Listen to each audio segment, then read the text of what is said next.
Robert Moratti. Dr. Moratti is a board-certified psychiatrist and Jungian analyst in private practice in Santa Monica.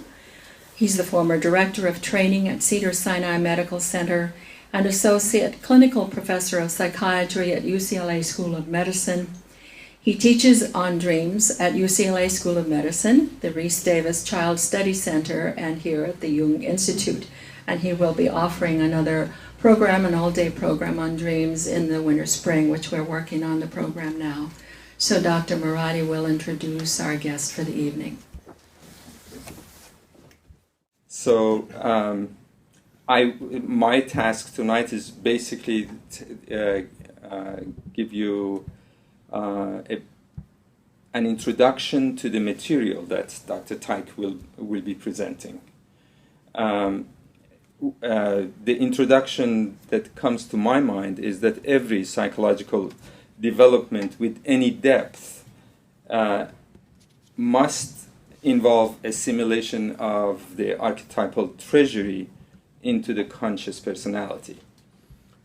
Otherwise, the psychotherapy will be used as a paddle to get through only the shadow waters of life. These archetypes belong to us. Whether it's the archetype is represented by the enemy we hate, the mother we love, the father we honor, the animals we fear, the sister we lust after, the lover we embrace, the daughter whose development we fear and facilitate, the son who always who slays the dragon, the wise old man, the unknown child.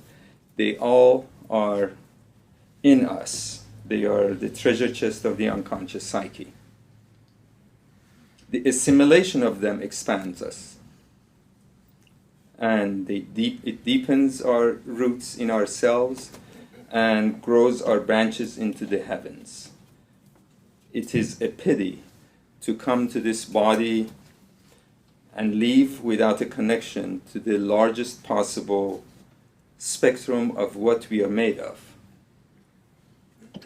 Culture both facilitates this journey to our own depth and in many ways gets in the way of this expansion of consciousness.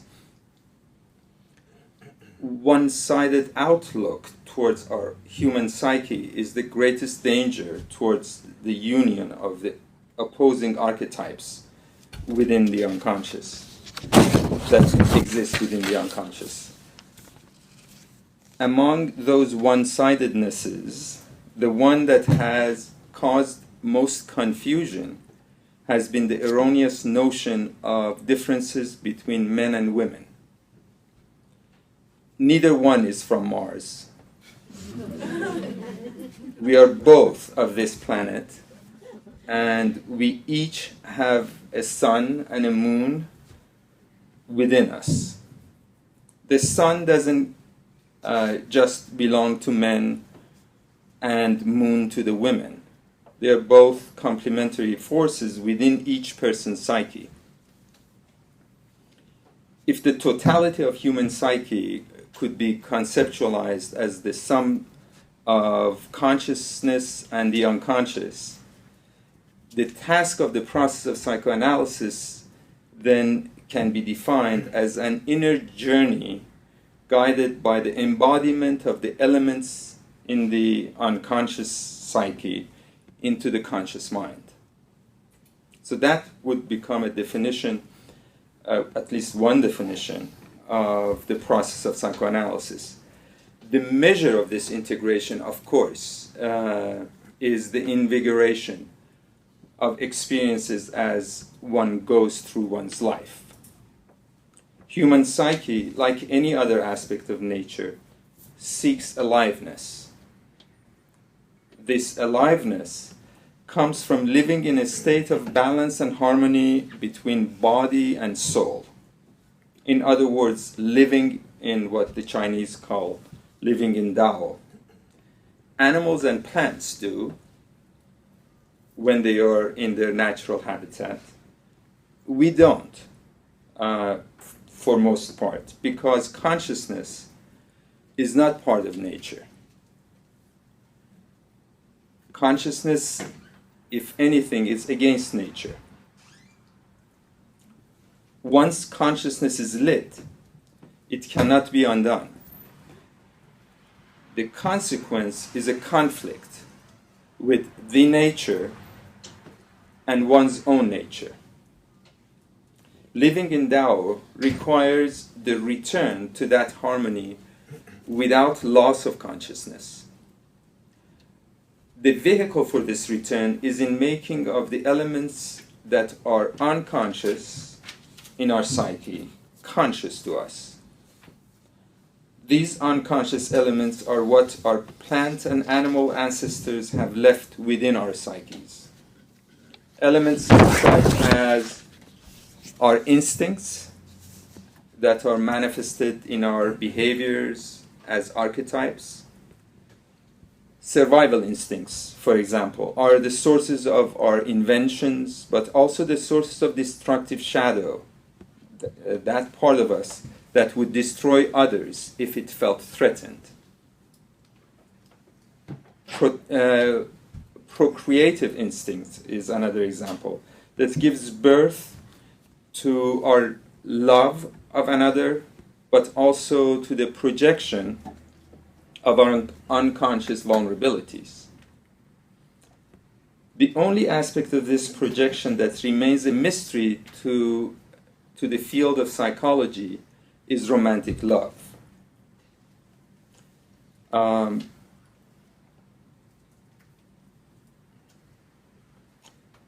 This is unique to our species. Animals don't fall in love, nor do angels. We do. This coming together, this unconscious force towards union, is what Jung terms the conjunctio, the marriage of the opposites. This is an impossible unity in the actual life of the individual. But when it happens, it signifies a transition from being part to becoming whole. This transition, that sense of being whole, as long as we are living, is a momentary station that has to split into two for each one to continue the life. So we can't really say that I become whole and then continue as a whole.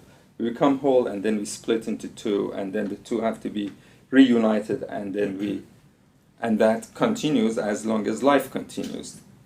However, once this moment of wholeness is experienced, the journey towards actualizing it becomes an imperative. Otherwise, the traveler would have reached his deadly destination.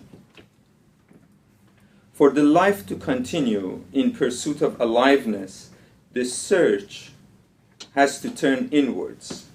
Because if the traveler keeps searching for it in yet another love affair, the result will be the same disappointment over and over again. At first, the inner search follows the path of the real life search, i.e. the pursuit of the beloved in a romantic quest. But then the image of the object of one's pursuit transforms to all aspects of the personal unconscious that the lover had projected onto the beloved. It can be the mother, the father, the son, or the daughter, the teacher, the maid, the driver, the guide, the enemy, or the friend. In other words, it can be represented by the light and by darkness, or by the sun, or by the moon. Once we progress beyond romance, the elements and the entities in the unconscious psyche that stand to be integrated are gender neutral. In this sense, a man in a woman's dream is no longer only representative of her animus. This man can be many other things as much as a woman in a woman's dream could represent.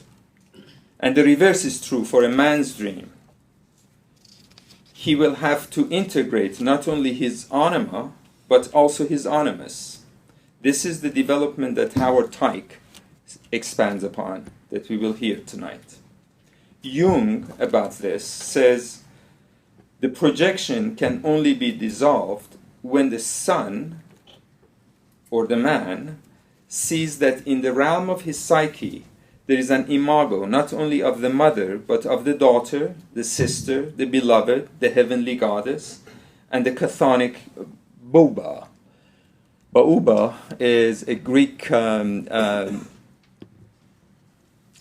image of the, if you remember when Demeter becomes depressed and she's searching for Persephone all over the planet, and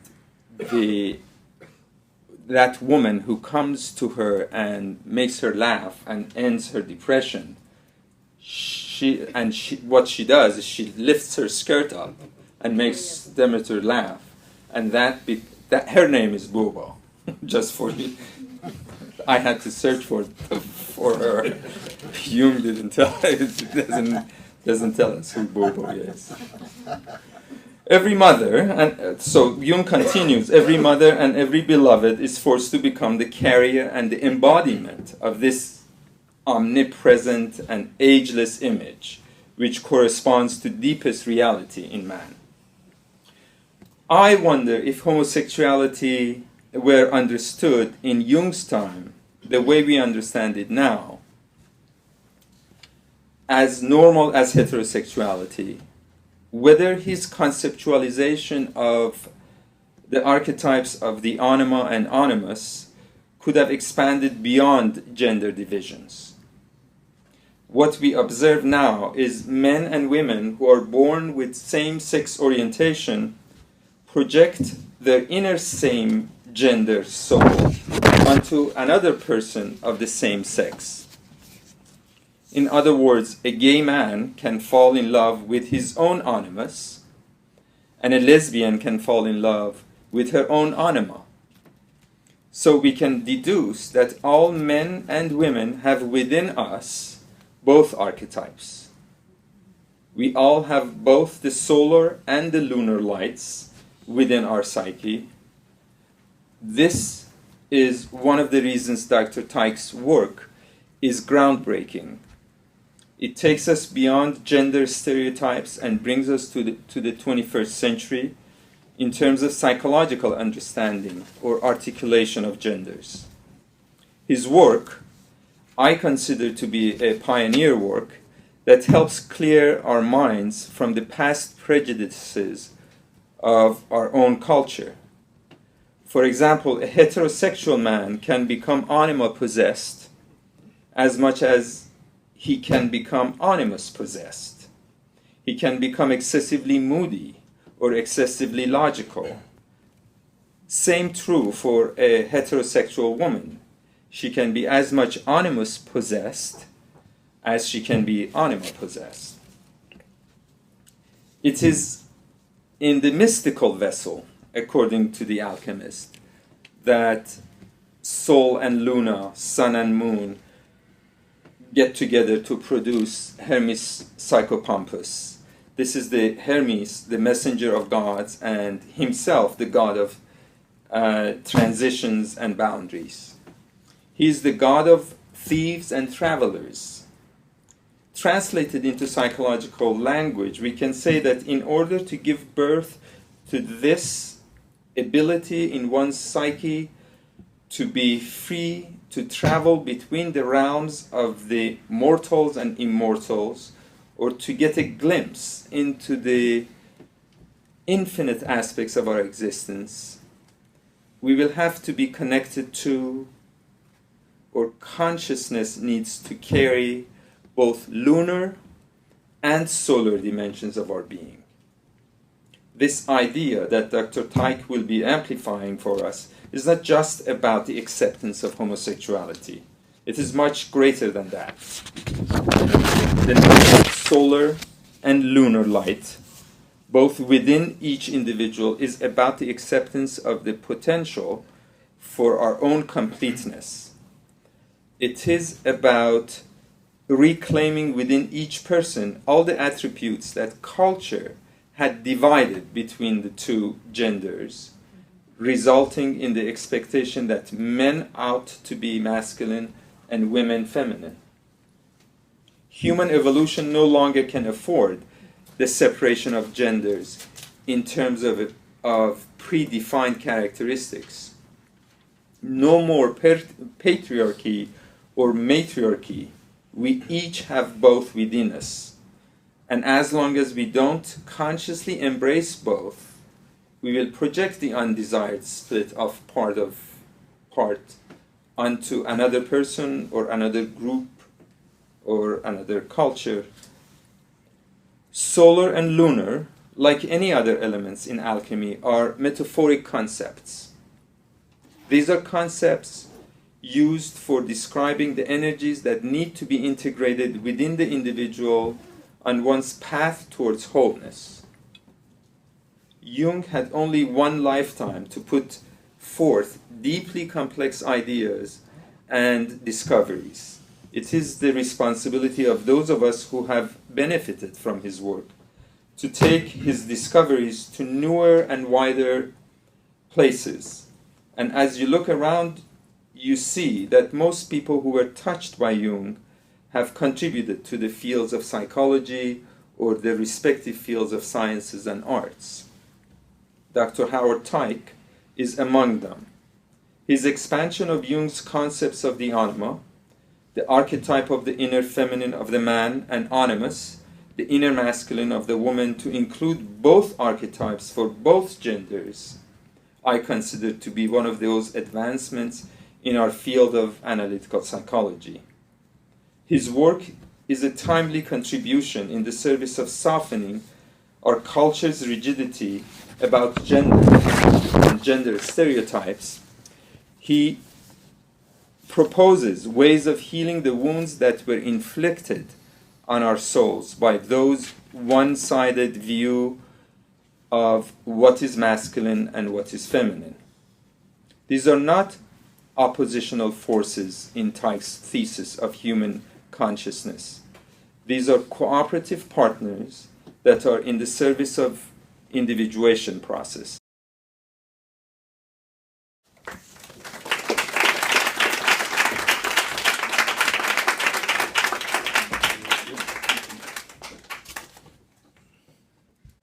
Well, Robert, you brought tears to my eyes, honestly, which isn't easy to do. This is so many different levels of honor for me, including the return to the third stage of the hero's journey of Los Angeles since I grew up in the San Fernando Valley when it was still farmland, and went to Van Nuys High School and Van Nuys Junior High School and lived there most of my adult life, and then migrated up to San Francisco. And I have to honor Jung, of course, beyond recognition for opening up so many things for me and so many of us that it's just remarkable that one person could individuate and have such fertility, and I believe it's just beginning. I believe that Jung will be recognized and historically by his work on alchemy, which for me has been the core of my own evolution and my hopeful contribution at some minimal level to understanding the central archetype of the conjunctio of the sun and the moon. I also have to honor the first analyst I had in San Francisco was Joseph Henderson, who I don't know if some of you may know of his brilliant work. So here I am in my early 30s, massively confused, as you'll see in a moment, and had the honor of, called him up and said, I'd like to study alchemy. And he said, I don't teach alchemy. And I said, okay. About 2 months later, in a desperate depression, I begged him to see me for a session. and worked with him for about 6 years. And the first thing he did, I told him to dream a course, and he pulls out a book out of his bookshelf and shows me a picture where the book and the dream worked. And I realized you have to experience alchemy. You can't do it intellectually. And I'm hoping to activate some of the imagery that gets activated historically by the alchemists as the history of the evolution of reality and consciousness. And the main focus of my work, that's got a couple parts to it. I'm going to show a video in a few minutes that was done about, 15 years ago now, that is a summary of what happened to me and how I understood the changes that began to occur. And then I'd like to, after that, go on, if we have time before the break, and take you through a slideshow of what I feel the implications are in the contemporary reality for understanding the quantum nature of solar and lunar as the wave and the particle nature of reality that I feel is a possibility to be birthed by anybody, anywhere, anytime, regardless of anything, and happens automatically. And to bring consciousness as the doorway to it, to me, is the great opportunity. And ironically or not, synchronistically I should say, that I do a lot of leadership consulting, and it's been very interesting. The only people I've found open are people in the renewable energy industry, which I feel is there's a huge series of messages there that I'm, having a chance to play around with. But with this environmental crisis and alchemy go together, because Newton was an alchemist, which some of you probably know, and what happened to him when he was doing his alchemical experiments was he got into the politics of the Royal Society, and they basically said, shut down the metaphysical and basically give us Newtonian physics. And I believe that through line is still there to be taken by every person here in their own life and their own work, and I hope to contribute a little bit to that tonight. But so the most of what I'm going to focus on is the latter part of Jung's life after Richard Wilhelm introduced him to The Secret of the Golden Flower, and how that was really the end of the Red Book work, this brilliant work that's just been published, and the beginning of his really emerging with the alchemy story, which most of the rest of his life was focused on. I'd like to read you one quote from him which summarizes it, and then really go on to the video. Logos and eros are the intellectually formulated intuitive equivalents of the alchemical archetypal images Sol and Luna. In my view, Jung, the two luminaries are so descriptive that I would prefer them to the more pedestrian terms Logos and Eros.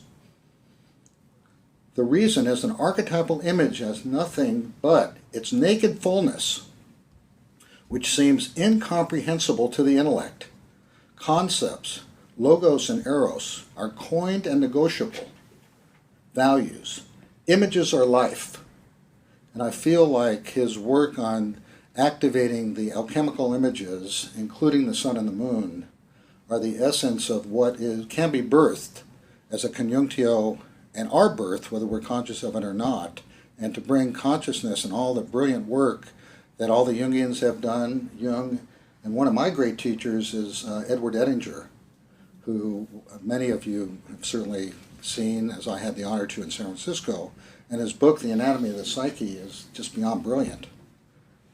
So with that said, I've really starting to use, as I have, solar and lunar, not Sol and Luna, but I've been using solar and lunar for 15, 20 years and watching what happens to my clients and leaders in different organizations that I get an opportunity to.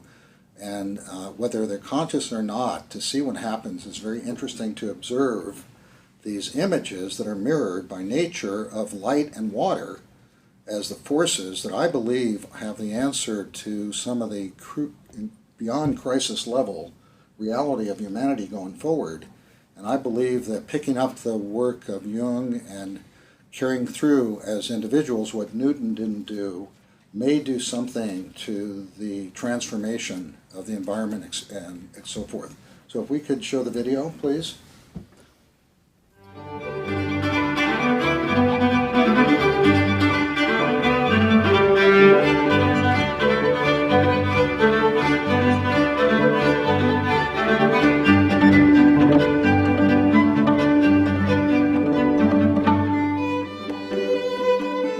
Late in the 1980s, I discovered a new way of healing the soul. I was deeply depressed in this period of my life and was searching unsuccessfully for a solution until I saw the film The Kiss of the Spider Woman. The issues raised in that story led me on a course of inquiry that ultimately changed not only my understanding of myself, but caused me to rethink the very nature of the way we define masculine and feminine. This new insight taught me how to relate to people in a richer and more creative way. Subsequently, the black cloud I'd been living under vanished. The Kiss of the Spider Woman is set in Latin America and revolves around two men who are thrown together into prison. Melina, an eccentric homosexual played by William Hurt, and Valentine, a political prisoner played by Raul Julia. Trapped in their tiny prison cell, Melina entertains Valentine with stories about his favorite movies, starring his most cherished movie queen, who is played by Sonia Braga. In the film, Braga plays three different characters, all of whom are symbolized by the figure of the Spider-Woman. For days afterwards, I thought about this character. I wanted to know more about her, who she was and what she represented. I remembered the Spider-Woman from my study of Native American mythology and began to do some reading. I learned that this mythical figure is the mother who gave birth to male twin heroes in the Navajo and Hopi cultures. This discovery of twin heroes fascinated me. Mythology is full of hero figures, but I'd never heard of twin heroes before. I began to search through my mythology books to see if there were other instances of twins. To my surprise, almost everywhere I looked, I found cultural and religious myths with male twin heroes. In the Western Hemisphere alone, this includes the Hopi, Navajo, Mayan, Iroquois, Zuni, Aztec, and most every other tribe from the north of Canada to the tip of South America. I began to see male twins everywhere in our culture, in contemporary art as well as in ancient myth. In Greek culture, there are the Gemini twins, Castor and Pollux. In the Old Testament, we have the twin brothers, Jacob and Esau. And in the Dead Sea Scrolls, the Gnostic Thomas actually means twin. In the ancient Roman myth of Romulus and Remus, the structure of the twin myth underwent a crucial change. Romulus, an archetype of the sun, enters into battle with his brother Remus, who is an archetype of the moon. Romulus kills Remus and emerges as the blood-stained but victorious and solitary brother. This splitting of the male twin psyche in Western mythic history pushed the murdered lunar half of masculinity into the collective subconscious, locking it away. The mythic structure of twin figures had been forever altered. Like a searing hot branding iron, this primal murder has left its mark on Western psychology. John Wayne stands as a contemporary image of this lone warrior. As I further reviewed Hopi mythology, I found that the moon is a masculine figure actually older than the sun. As the Hopis say, grandfather moon and father sun. I had never heard of the moon described as masculine. This contradicted my own assumption that the moon is innately feminine. For years, I had associated the moon with the feminine side of myself and other men. This equating of the lunar with femininity was put forward by Carl Jung in his concept of anima. Part of my own struggle had been how to come to terms with what I thought of as the feminine side of myself. I then realized how important language is in conditioning our understanding of things. Why must the lunar side of a man be labeled as feminine? The notion that the moon could be a masculine archetype as well as a feminine one led me to rethink what has been wrongly termed as the feminine side of a man. As I thought about the Kiss of the Spider Woman, I began to see Melina and Valentine as twin hero figures representing the moon and the sun. Two men, one lunar, the other solar, the polar opposites making up a whole masculinity. From an archetypal point of view, then, all men and women are born containing both the solar and the lunar. Too often, while the solar qualities in a man are called heterosexual, the lunar qualities are labeled homosexual. This perception is incorrect. Putting aside a man's sexual orientation, all men are both solar and lunar. I began to reevaluate my own thinking process and the labels I had attributed to the basic human qualities we all share, regardless of sexual orientation and gender. This new understanding led to a turning point in my life and eventually lifted me from the deep depression that I had not been able to resolve through classical analysis. Importantly, I was able to accept the qualities in myself that are part of the lunar masculine. As I continued my research, I was struck by how few examples there were of myths incorporating female twins. And yet there were countless myths with women entwined in enduring relationships as mother and daughter, two sisters, or close friends. In Greek mythology, there are Demeter and Persephone. In the mythology of ancient Sumer, Inanna and Ereshkigal. In each of these pairs, as with male twins, I saw that one of the women represented the solar and the other the lunar. This clarified the landscape even more for me. Women's psychology too contains this archetypal balance. The challenge for men today is to see the moon hero in themselves, to embrace their own tenderness, receptivity, intuition, compassion, and emotional life as a primary masculine energy, and to undo the onus that these are exclusively feminine attributes.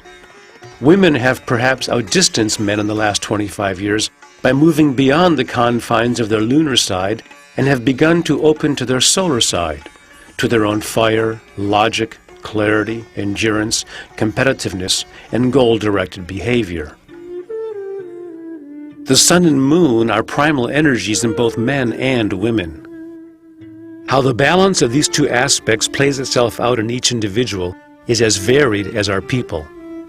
The either-or mentality dictating that women are exclusively lunar and men exclusively solar is a contrived social construct far more than it is a biological fact.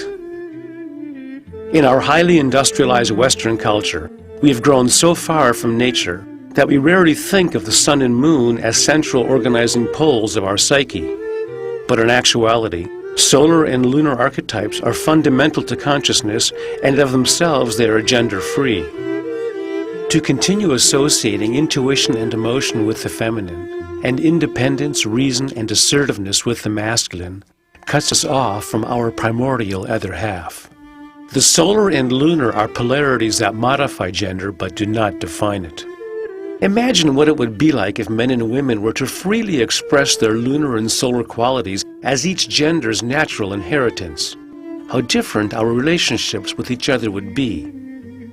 By healing the divide in our understanding of solar-lunar, we take a step forward in our personal development to find out who we really are rather than who society thinks we should be.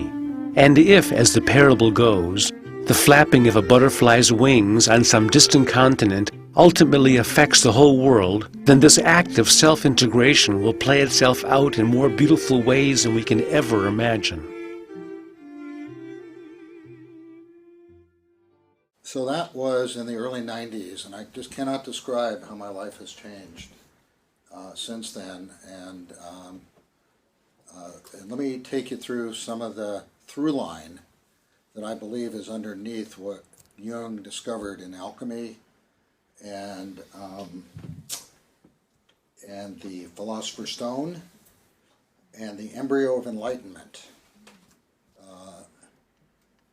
So one of the things that I have been obsessed on is twinning, the architecture of twinning, and have, now that I have struggled trying to understand some quantum physics and have understood that every particle has an antiparticle, I think twinning is such a core of reality to not consider both and as much as one can hold it in the millisecond is to get caught in a split.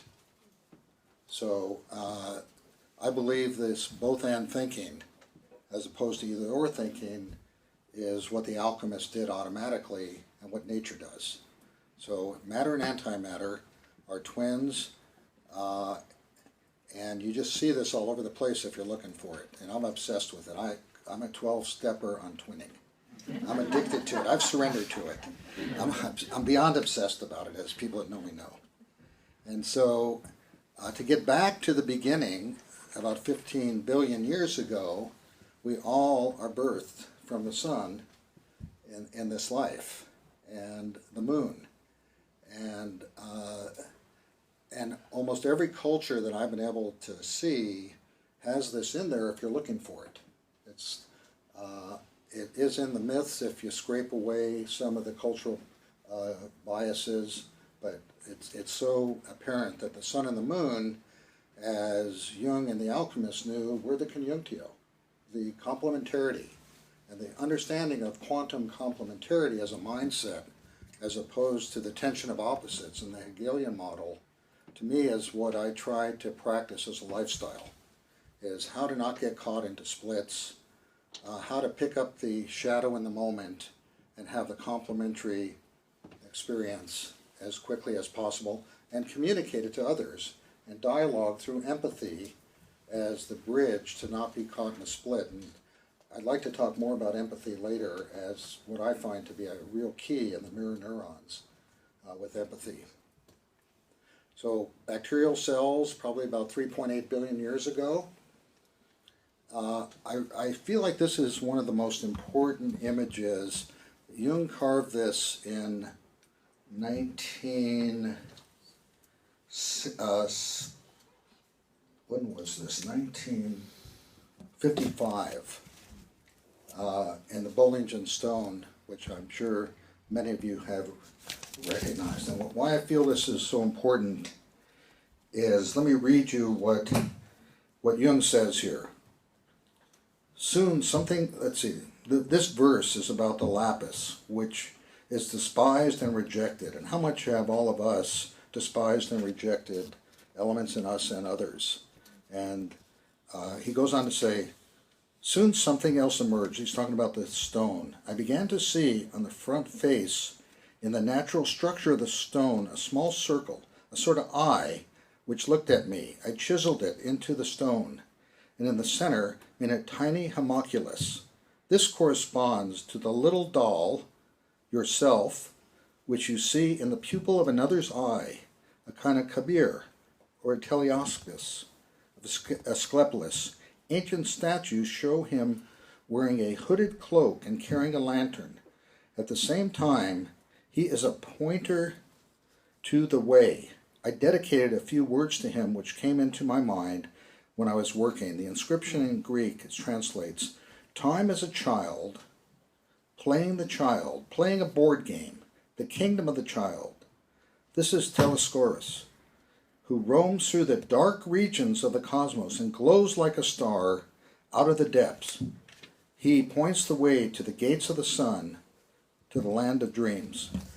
And I believe this figure is the animated spirit that comes when life begins in nature, and that the sun and the moon, which are really the sources, sun and water, are the sources of nature. And I believe that Jung, whether this figure is called Mercurius, or the Philosopher's Stone, or the Buddha, I believe that underneath almost all of this, if you're looking for the sun and the moon, you'll see it, and if you don't put gender on it, you get another angle of the story that's there to be had energetically, imagistically, in the alchemical evolution of each one of us and our individuation. So to me, this particular sun and moon and this inscription, to me, speaks to the real constant theme, no matter what the culture is. And this twinning, if you look for it and you're conscious of it, it's remarkably present. The sperm and the egg, what happens? The sperm and the egg match, these two different species of cells match, and they start twinning. They split and they twin, they twin and they twin, as opposed to bacterial cells. And so to keep looking for the twin inside and outside in the literature and the material brings a different conscious angle and information forth if you're holding the complementarity of both ends. And out of this emerged the human with our pluses and minuses at this point history. And I believe alchemy goes back about 1.8 million years ago to the use of the fire and how food really developed the brain. This is some of the latest work about how eating and advantages that came as the brain grew from nurturance. And I believe that this is where the alchemy tradition begins to emerge. That is the through line that Jung talks about as the individuation of the history of the evolution of consciousness. And probably about 70,000 BC, 70,000 years ago, you start seeing symbols of the sun and the moon carved in rocks. And of all the audiences that understand symbols, this audience, I don't have to say anything about the power of symbols and images. This famous moonstone, 35,000 years ago BC, is said to be the beginning of math, astronomy, and consciousness, carved into a thigh bone. So they use the moon because of its differentiation for counting, and it really is suggested that that's the beginning of mathematics. This famous picture almost everybody knows, and that in the emergence of the goddess cultures and the agricultural cultures where the moon and fertility began to be the major conscious survival mechanism, this image speaks to one of the reasons why the moon and the feminine have existed in the collective unconscious mind of humanity. And certainly by the time you get to Egypt, you see Isis and Nephthys, the twin goddesses, solar and lunar. Also in Egypt, you have Osiris and Set, solar and lunar. And there's probably no culture that's more interesting to look at for the solar-lunar imagery than Egypt, as it's just all over the place. And you see the dual feminine and the twin masculine there, just in the stories. And I find reading it with this, struggling to read it, because you have to really work your brain a little bit, not much, to really see the twinning as the conjunctio. And what happens if you see the twinning with a sun eye and a moon eye, as Horus ends up in the Egyptian culture, the last manifestation of the Isis mysteries, to have a sun eye and a moon eye, or in China, where you see a creation story with a sun eye and a moon eye. And when I came across that imagery, I thought, I'm going to try to see with a sun eye and a moon eye and see what that does. And then this begins to change with Yahweh and the elimination of the imagination and imagery, as you know, and the word begins to be inflated and the imagery is killed as a collective archetype, just as in Zoroastrianism, where you have opposites of good and evil begin to emerge 2000 BC. So you start the evolution of what begins to be patriarchal thinking, but however, still in Greece, you have this twin archetype. If you look for it in pre-Judeo-Christian cultures, it's just all over the place. And the Gemini twins, one lives after they die because they're so bonded and they're so connected. One lives 6 months of the year in the heavens and the other one on the earth, and then they switch places. They just cannot be separated. And I think to hold that twinning that indigenous cultures did and pre-Judeo-Christian cultures did as the consciousness that we're seeking gives a chance for a different story. And Romulus and Remus, one of the interesting parts of this story, which is the beginning of the final evolution of the death of the lunar masculine, after Romulus defeats Remus for which hill they're going to decide Rome is on, and Romulus wins, he puts Remus in a walled city, who's the lunar. And he's there for a while, and then he jumps out. And that's when he kills him, is when he jumps out. How can you control nature? But that's what happened mythologically. That's the core of Western thinking, is the killing of the lunar masculine and the solar feminine. Mary is birthed as a moon goddess, the Virgin of Guadalupe in Mexico. You'll see the sun feminine here and there, but the main imagery on the archetypal symbolic level is solar male, lunar female. What gets killed archetypally is the lunar masculine and the solar feminine. And you can't kill an archetype. This group knows that. It just takes over the more you try to repress it. So I think it's the fact that he jumps out and gets killed is what we're needing to recover, certainly in the masculine psyche and in the revolution of consciousness to overthrow what's going on in this crisis time, which is pretty predictable. If you look at it at an archetypal level, of course, if you have a solar kill the lunar, feminine and masculine and solar feminine, you're going to rape the environment. That's just a mindset that goes along with the killing of an archetype. And then, of course, you have a narcissist who sees his own fantasy, and I believe the cancer of the mind is narcissistic expectations of seeing idealized fantasies and rejecting anything that doesn't fit your fantasy.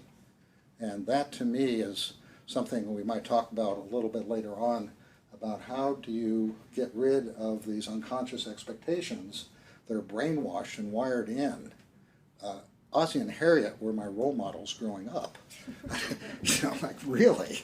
And this was pre-60s. And when I was an old man at 18, I mean truly an old man, because that was what you were supposed to be. And of course the lunar and the dragon, the feminine, I don't have to share the cost of this. During the Middle Ages of killing the lunar, who's seen as the dragon or the feminine, doesn't matter. Kill the lunar. Kill the feminine. To me, I love this because what narcissists are caught in is idealizations. They think they don't see anything. They don't see the reflection that's different than themselves. And the addiction to narcissistic ego material is probably, it's amazing in all the corporate work I do and individual therapy to get a couple to let go, or anybody to let go of their addiction and admit they have a shadow because they have to hear somebody else's voice that doesn't fit their narcissistic fantasy. That's an interesting one to get on top of. And I think this is the burden that we're carrying in the world. And I think it causes all kinds of issues on a physiological level, because if you kill nature as a collective archetype, it's going to attack the body in some way. Whether it's you're killing the solar energy or you're killing the lunar, it doesn't matter. I don't know that it got emphasized, but when I came across this material, my biggest shock from having grown up in Van Nuys and all that in the 50s was I was going to have to develop the solar masculine. That was shocking to me, because the authentic solar as opposed to the cultural solar. And so I dedicated myself to develop the solar masculine 15 or 20 years ago, and it's amazing. My life is just energetically different. I don't even think of it that way anymore. It's just in this conjunctio so much of the time that it's just a different emotional experience. When I came across Kiss's Spider-Woman, Hero with a Thousand Faces was published in 1948. The book that I certainly knew about. Never heard of the twin heroes until Don Sonner, who some of you may know, a Jungian analyst in San Francisco who is no longer alive, had studied the Navajo tradition and wrote a great book, Navajo Symbols of Healing, which I think is one of the best books on symbolic healing there is. There don't seem to be too many books. But Don wrote me back a note and said that that Spider-Woman was the mother of twin heroes. And I had really never heard of them. And the first thing Campbell wrote in 1943 was with Maud Oakes, who was an artist and very connected to the Jungian world in San Francisco. He wrote a monograph on the twin heroes that's brilliant. And it's amazing. He never really came back to this until the end of his life. With one of the interviews with Bill Moyer, he told the story of where the two come to the father. For any of you that are I use these sand paintings. There's 18 sand paintings about the initiation of going to the sun, and it's labeled where the two came to their father. But when the twins, who are birthed by changing woman, get up to the house of the sun, there's a moon father there. And that was shocking to me. And in alchemy, in Jung's one of his last bits of work, in Mysterium Conjunctionis, there's two or three pictures of two men joined in one body with two heads. That was always weird for me, until the big breakthrough for me personally was when I tried to understand that. I knew somehow that was connected to the twin hero story, and the pictures are in black and white, but the description's in color. And I took out some color markers and colored in one of the pictures called, I think it's called The Hidden to be Revealed. And I realized that the hidden to be revealed in alchemy, even hidden to the alchemists, was the lunar masculine. Alchemy at this point was highly masculinized. And when I realized that, I had remembered that child born of the water was the lunar. In the Mayan traditions, when the twins defeat the lords of death in the underworld, they're born as the sun and the moon. I realized that was my real awakening of the lunar masculine. This is a great monograph. I meditated on these sand paintings for years. They happen to be on my website if anybody wants quick access to them, and some articles I've written about the twins in culture. But to me, the fact that there isn't, it's the hidden part of culture, even to the Navajos. It's just hidden, the solar and the lunar. This is the part of the neocortex that holds the images in dogmatic fixation. And to let go of this is a procedure that gets one out of trouble.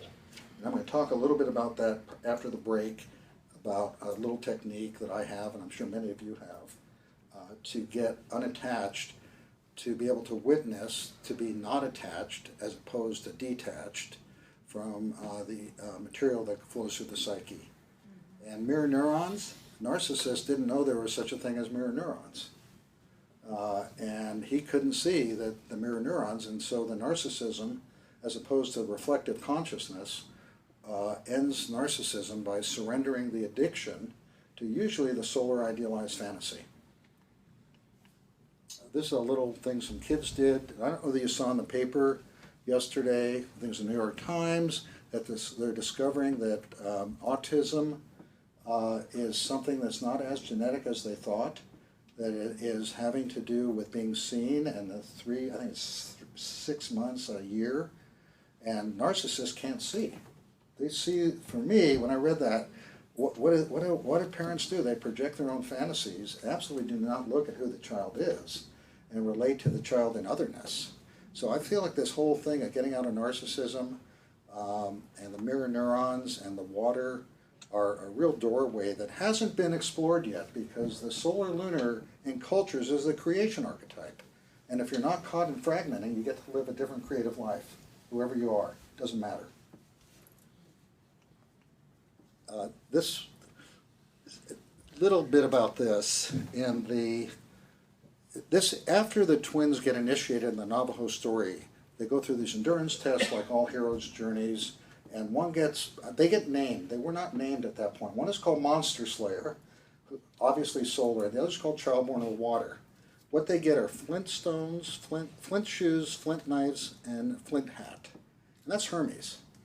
When I realized that what the Navajos were unconsciously doing was activating that same figure that Jung carved in the stone, and that really is Hermes, that's when I realized the importance of this particular archetype for me, and that the universality of the alchemy initiation, which we all go through as interested in Jung, whatever form we're taking, it's there. So to me, this was a real affirmation of the global nature of this. And the pollen path, I'll just go through this very quickly. This is the sacred painting of the Navajos, where if you notice down below here, a red line, a blue line, solar and lunar. It turns gold, alchemical gold here. These two figures are called Eshke and Nahashi. They're the sacred hidden storytellers. And if you notice up here, there's 4 prints, the 2 twin parts of us are walking, and when you become conscious of this twinning, it turns to alchemical gold. And if you notice at the top here, you walk out, the 4 feet are walking in gold, and this white ritual field is the initiation in life of not fragmenting and being able to take the challenges and stay walking up their tree of life, the pollen plants. Notice there's 4 feet, walking without being fragmented in the lunar or the solar.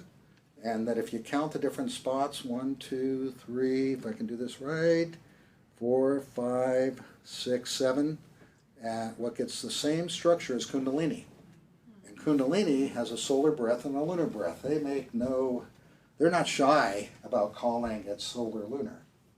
And so this sand painting, again, is an archetype of conjunctio, and walking in the alchemical gold as a consciousness is a very interesting experience that many of you do and will keep doing. And great honor to Jung. I don't have to say more in this organization. And the whole alchemy tradition, I believe, is the potential. Remember, alchemy is a process. It's not about content that much. And the work that Dr. Ettinger did on this is phenomenal stages of the 7 different processes of the alchemical transformation. And it's obvious you can see those if you're looking for them. And the key archetype in alchemy is the solar lunar. Can't miss even the solar lunar down here. It is just what alchemy is about.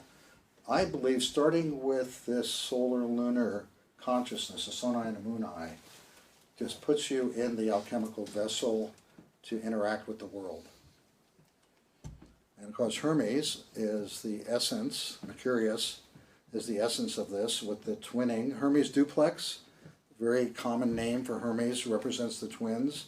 And of course you have the 2 snakes and the same the winged spirit that you see, the bluebird in the Navajo story. Just on and on and on. There's a few simple archetypes that keep telling the story in different cultures as an emergent phenomenon. And I believe these are also connected to brain waves, the solar being beta brain waves, and the lunar being alpha brain waves, and the complementarity, a concept that is kind of hard to grasp in life as opposed to opposites, that working in complementarity keeps one from fragmenting and more in a creative energetic flow. And there's a man I recently was introduced to who talks about the Buddha of enlightenment, the embryo of enlightenment. And I think it's a brilliant concept. The embryo of enlightenment is like the imaginal cells that are there as an imagistic potential. And that is something that I believe is the spirit of nature that's there to be birthed, that's crying to be birthed in the environment and in our own individual lives. Here's his picture of the embryo of enlightenment. Barclay Powers is his name. I've never heard of him. He lives up in Oregon. I don't really know what he does. But here's a guy that's been possessed, really studied Eastern mysticism at a level I'm not going to have to. And I love the idea of an embryo of enlightenment as an archetype. How do you worship the sun or deny it? One's call. You'll look, almost every religion has it as its principle. And my nicest time growing up in the 50s was going to Santa Monica Beach and laying in the sun. This was my life in Los Angeles. This is the only thing that did me well. And now I'm reluctant to go in the sun externally. And notice this great little image. Notice the bridge, the corpus callosum. Notice how the dogmatic solar and the lunar of nature. But I think the bridge is great. They're going back and forth. And it's that conjunctio that we have a chance to have as an emergent phenomenon. And of course, the phoenix of alchemy is that same spirit that's, whether it's the Navajos or the Hopis or the alchemists, it's that opportunity as a creative cultural archetype of creation in each one of us to carry the alchemy forward. This isn't going to play again because we didn't have an internet connection, but the magic flute, this is a great last thing that Mozart wrote, and it's all about the sun and the Isis initiation. I encourage you, if you're interested in to look on the internet, it's just a phenomenal summary of a man at the end of his life, born as all of us are, out of the sun and water. And at the end of his life, it's dedicated to the initiation back to the sun. It's brilliant summary, I think, of this whole conversation we're having. And which way is the road going? Forward? We all have that choice. There's a copy of my book cover, which is in the bookshop.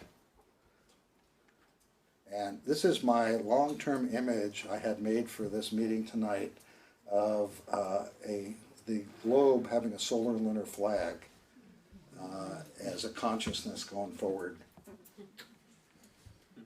Thank you.